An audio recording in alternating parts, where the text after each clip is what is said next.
Good morning. Good morning. I will play this morning My Funny Valentine, and it coordinates beautifully with a sermon on love, because this song is about unconditional love. It was written by Lawrence Hart and Richard Rogers, the famous Rogers and Hart team that preceded Rodgers and Hammerstein a little bit.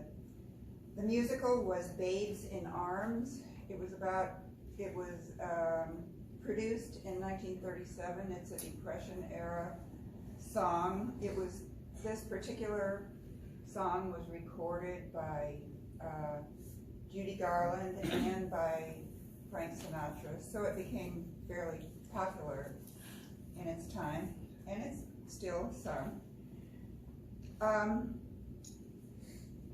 I wish you for Valentine's that you have people in your life who love you unconditionally, or the memory of people who have loved you unconditionally. Nate is going to read the words to this song because they're very moving, and I cry when I hear them myself. So he's going to do the reading. She gets so emotional. I gotta be a rock. Yes, you do. Nate, Okay, would you here's the stand up? lyrics. Nate. My funny Valentine, sweet comic Valentine. You make me smile with my heart. Your looks are laughable, unphotographable, yet you're my favorite work of art. Is your figure less than Greek? Is your mouth a little weak? When you open it to speak, are you smart? But don't change a hair for me, not if you care for me. Stay my sweet Valentine, stay. Each day is Valentine's Day. So easy.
Good morning, everyone.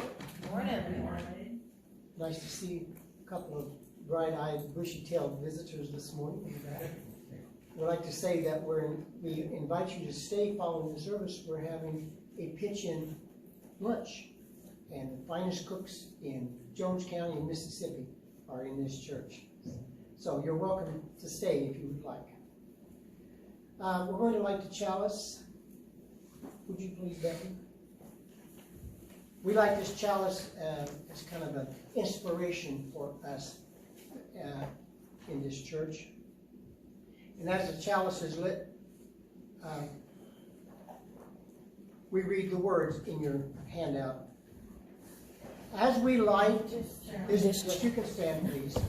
As we light this chalice, may we be reminded here of our highest aspirations and inspired to bring our gifts of love and service to the altar of humanity. May we know once again that we are not isolated beings, but connected in mystery and miracle to the universe, to this community, and to each other. After we remain standing and open your hymnals to number 86, Blessed Spirit of My Life.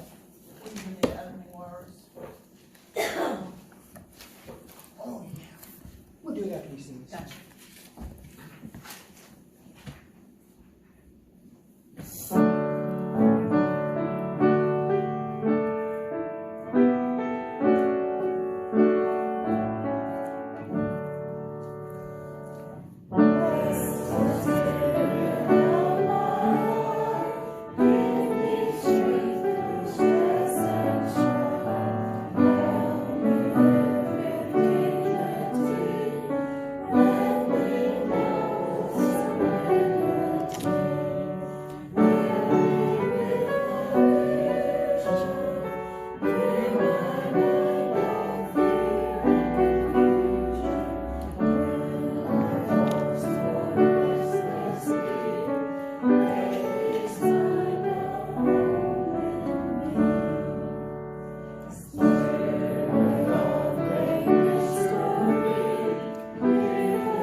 In your program this morning, we have a sheet for opening words, which we kind of skipped over.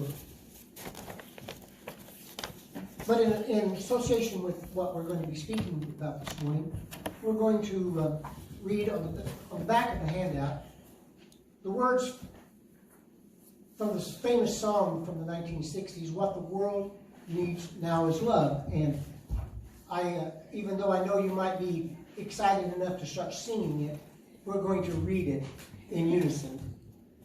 Would you please? Lord, we don't need another mountain. There are mountains and hillsides enough to climb. There are oceans and rivers enough to cross, enough to last till the end of time. Lord, we don't need another meadow. There are cornfields and wheat fields enough to grow. There are sunbeams and moonbeams enough to shine. Oh, listen, Lord, if you want to know. What the world needs now is love, sweet love. It is the only thing that there's just too little of. What the world needs now is love, sweet love. No, not just for some, but for everyone. No, not just for some, but for everyone. Remember that song? I'm sure.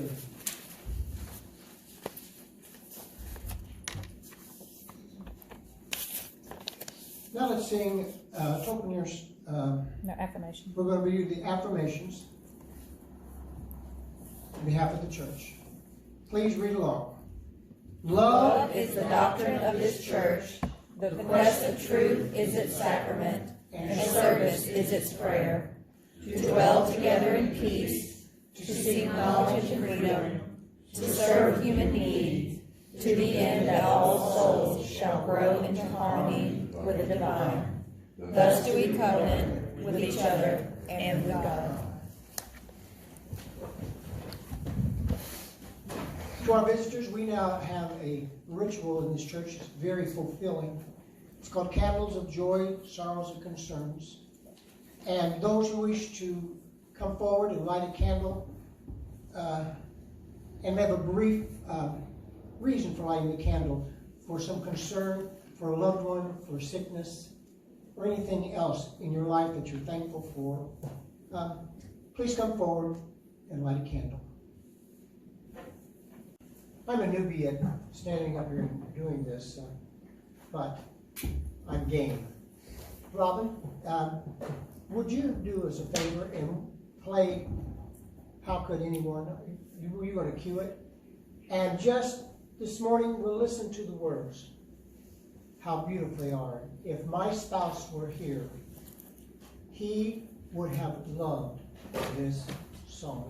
I know it would have become one of his favorites. Listen to the words and enjoy.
It's a beautiful song no matter how you listen to it or see it. It's also a nice segue into what I'm going to be speaking this morning.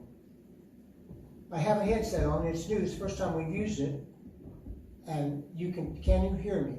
No. Back row? Who said no? Me. Go sit on the front row. So it's the first time it's been used, microphone number 3. But the song fits right in to what I'm going to be talking about this morning. I'm going to be actually reading and interpreting a sermon, so this is my contribution to the history of this sermon. This morning it's called The Mysteries of Love, the 3 Eras of Universalism. And of course, you know that this church is entitled, we have a name, Universalist Unitarian Church. Our home, Universalist Unitarian Church. This is a look at universalism and what it means. Now, a version of this, back up here. The first version of this sermon was preached by James Ishmael Ford at the UU Church in Anaheim, California on Sunday, January the 19th, 2020. Revised and a little expanded, it was delivered at the First Unitarian Church of Providence, Rhode Island, on January 26th. And then a few tweaks was made and it was delivered January the 27th at Freighters of the Wayside Inn in Sudbury, Massachusetts.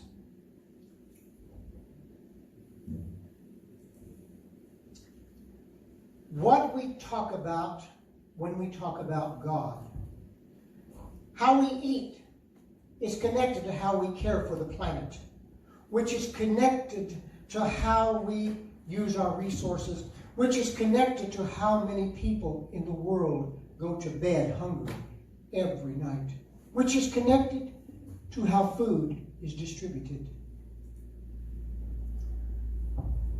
which is connected to the massive inequalities in our world between those who have and those who don't, which is connected to how our justice system treats people who use their power and position to make hundreds of millions of dollars while others struggle just to buy groceries, which is connected to how we treat those who don't have what we have, which is connected to the sanctity and holiness and mystery of our human life and their human life and their little human lives, which is why we hold up their babies' hands and say to their parents, you know, they're oh so small. That's from Rob Bell, American author, speaker, and pastor.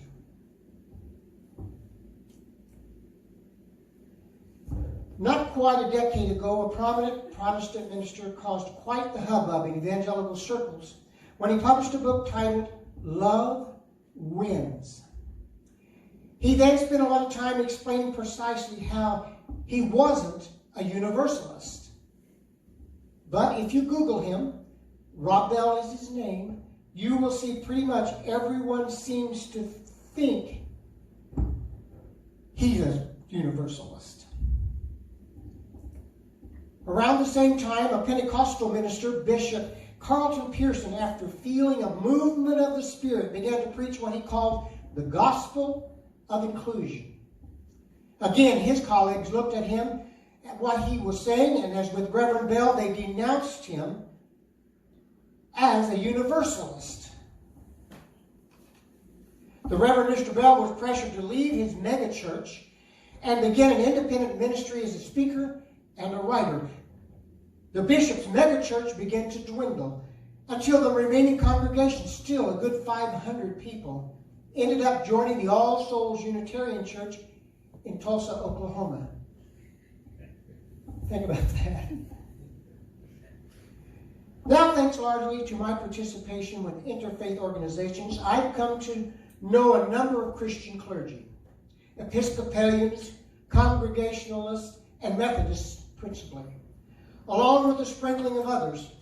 And of these, once we get past, well, what church do you belong?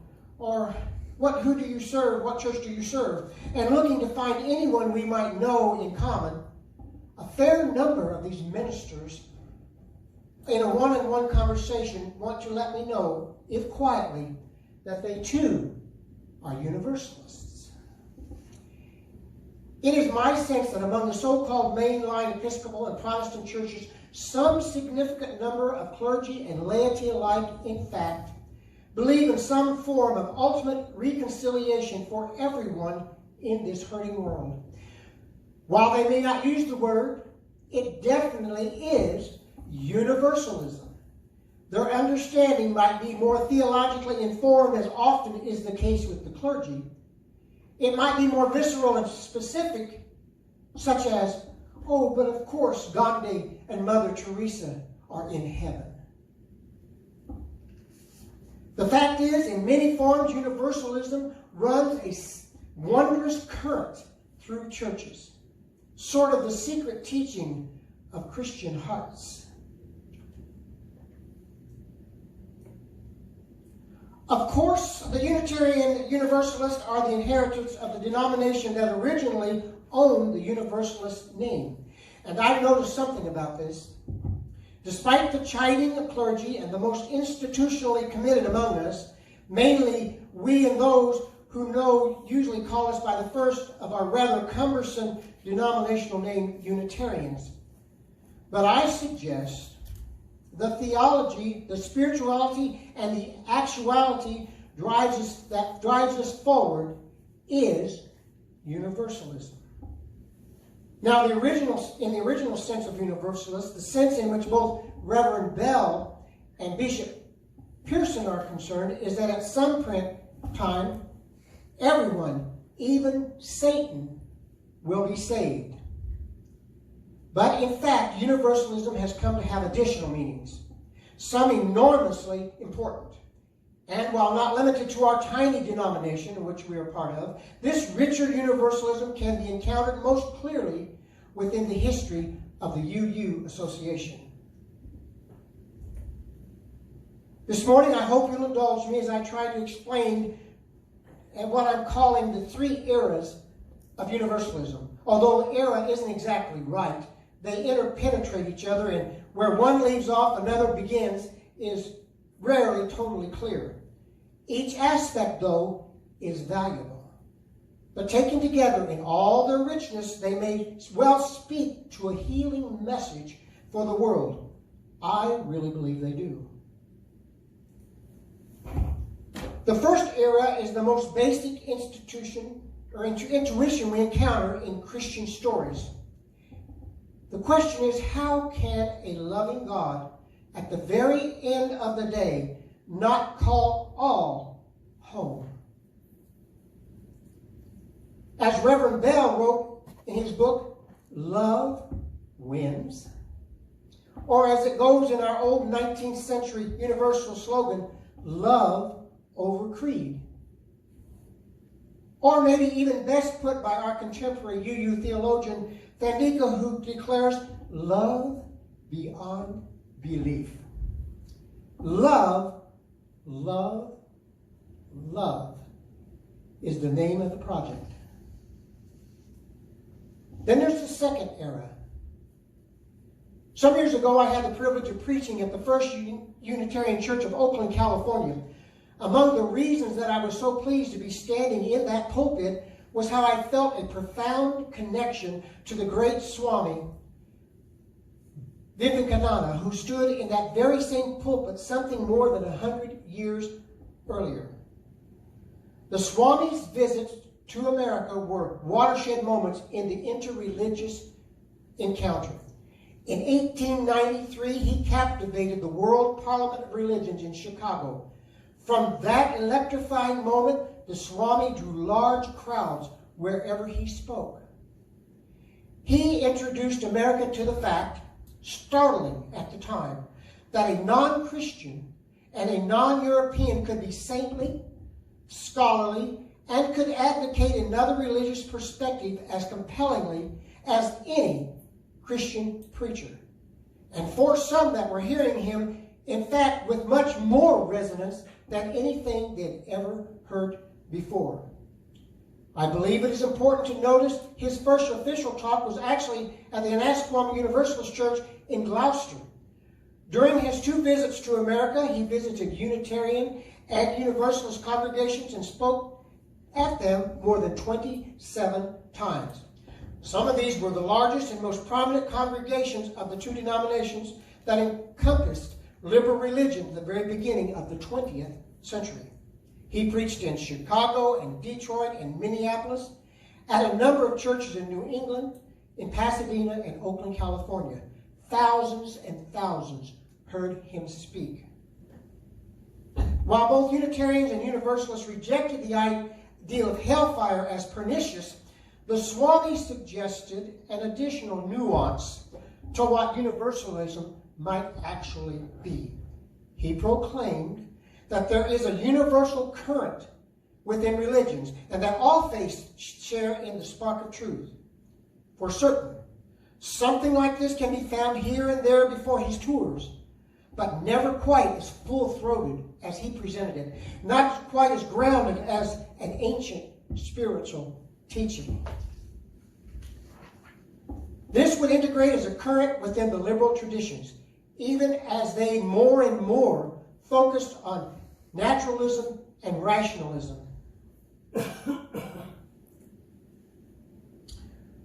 We would see this sense resurge in 1988 when journalist Bill Moyers and famously interviewed the comparative mythologist Joseph Campbell over 7 episodes on PBS. Those episodes would be played in possibly every single UU church in the country. The theme that ran through the episodes clearly captured this universalist sense of the sacred that has been articulated by the Swami. It also began a shift from what had become a primarily materialistic and an analytical perspective, without denying any of that hard-earned intellectual freedom, toward a wildly open and heartful spirituality. It would mark the last decades of Unitarian Universalism in the 20th century. This broadness of spirit is a calling to a universalism that is open to wisdom wherever it presents. And it often presents most compellingly within poetry, mythology, and the world's religious beliefs. Then there is the third era, and that most important to the three faces, and I guess faces is not exactly what we want to call them in the terms I'm looking for, but the first two of the eras, starting with the power of love in this world, but enriched by noticing that truth is multifaceted and has many different expressions found around the world in all cultures.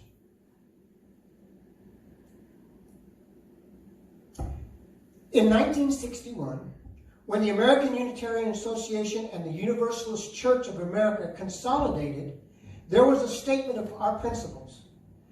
By the mid-1970s, it was pretty obvious the principles needed updating. Chief among those who took up the challenge were members of the Unitarian Universalist Women's Federation. The process was difficult. There were negotiations, there were fights, there were compromises. As they say, you don't really want to visit a sausage factory, do you now? Finally, on June 25th, 1984, UUs from across the United States and Canada gathered at Ohio State University in Columbus for the 11th General Assembly of the UU Association of Congregations. The great focus of that meeting was a vote on a new statement of principles.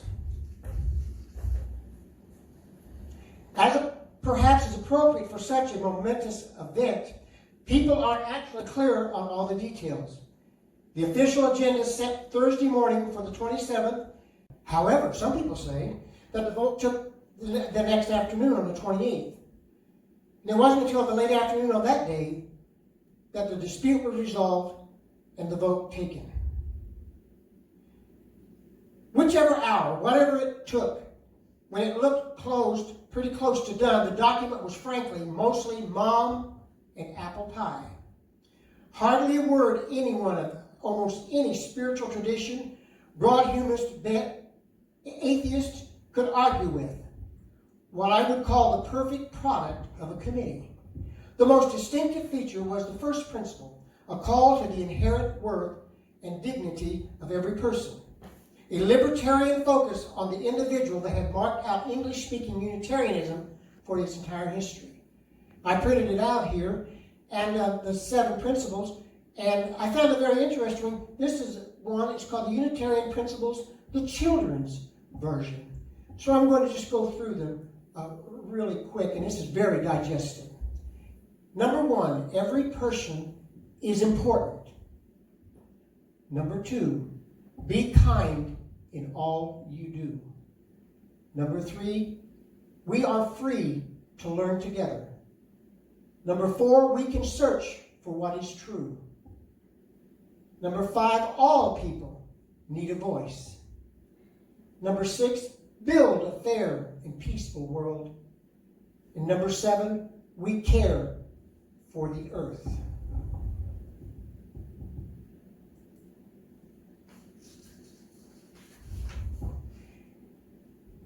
Then the Reverend Paul Hero made his way to the microphones.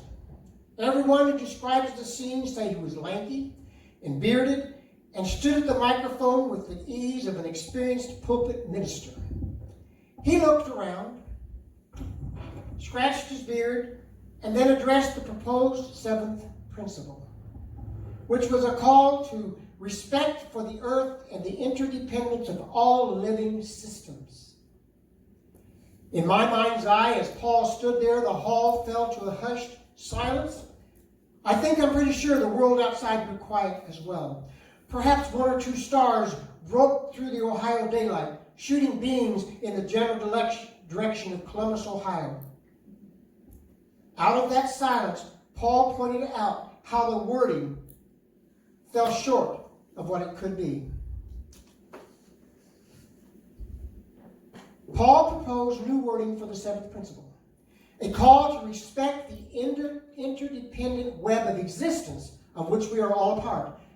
I'm pretty sure, although I have to admit there's no record of it, that with those words, the ceiling blew off the convention center and a host of angels, devas, and many other celestial beings from all the world's religions, past, present, and future, descended from the heavens, some playing instruments of astonishing beauty, while others sang Gloria that reached out to the farthest corner of the universe.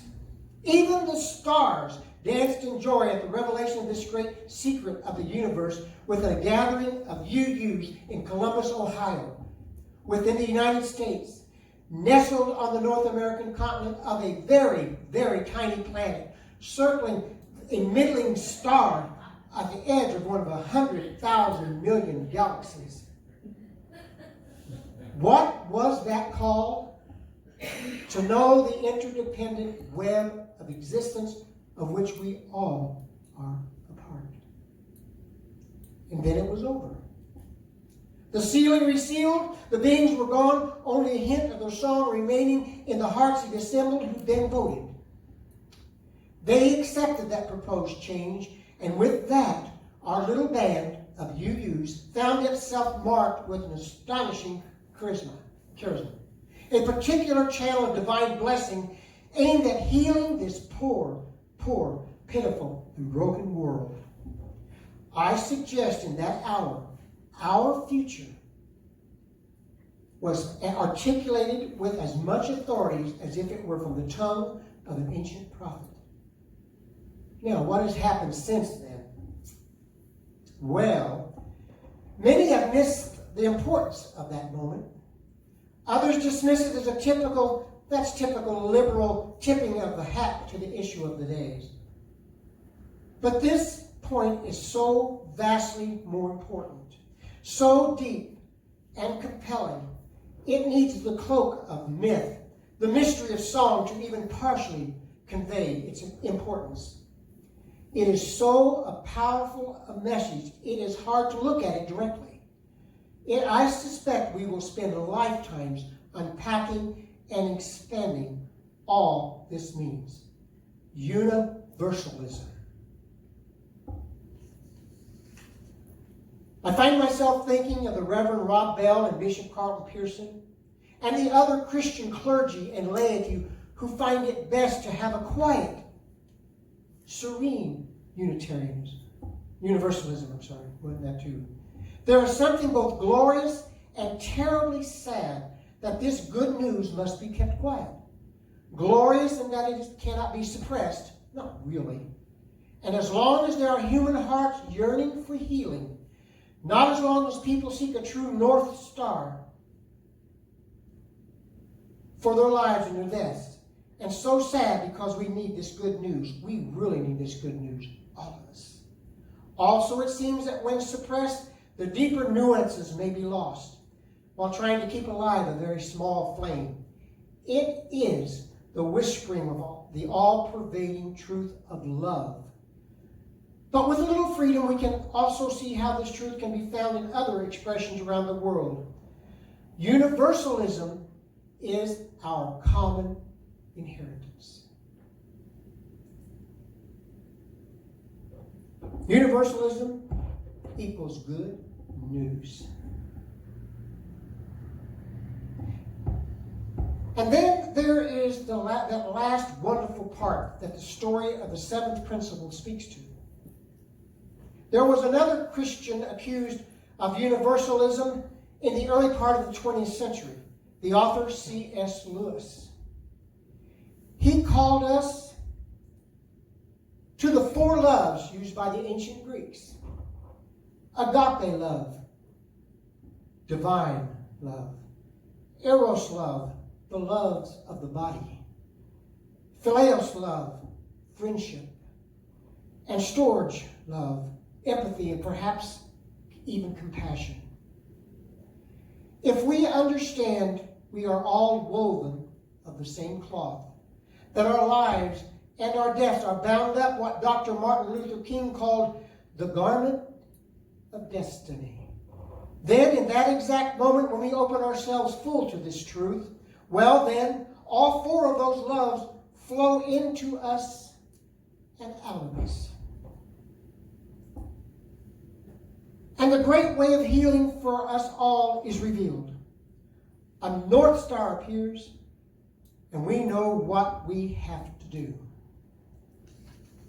We find ourselves as who and what we really are. We're precious. We're unique. And in a contradiction only out of our sense of isolation, both passing as the morning dew and eternity. Always alive within the mysteries of our interdependent, all-encompassing love. With this body, knowing we can find the healing of our own divided hearts and beyond, we are given a moral compass that allows us to act in this world in the ways that actually may and can help all of it. This is the mystery and the power of universalism. The UU way, the our home way. Hope for the world. There it is. Universalism, hope for the world. And with that, amen.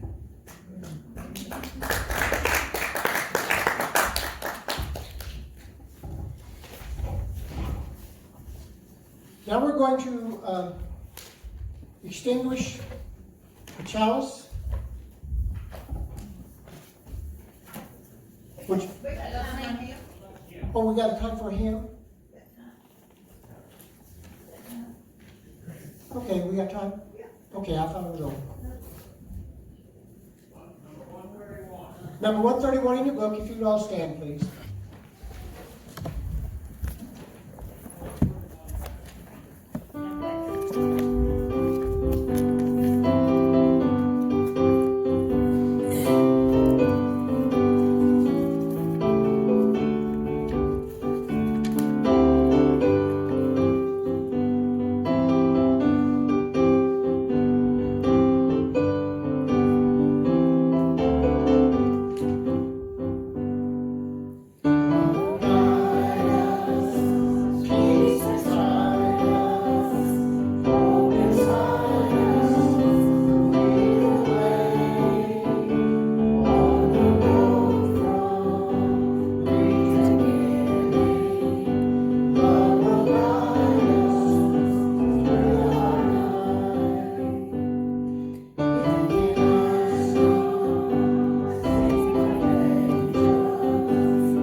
Extinguish the chalice.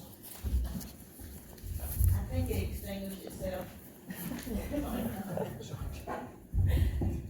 Let's read these words. We extinguish this flame, but not the light of truth, the warmth of community, or the fire of commitment. These we carry in our hearts until we are together again. For our visitors, we have another ritual that we do in this church, and it's called the closing circle. And we gather our hands as we can.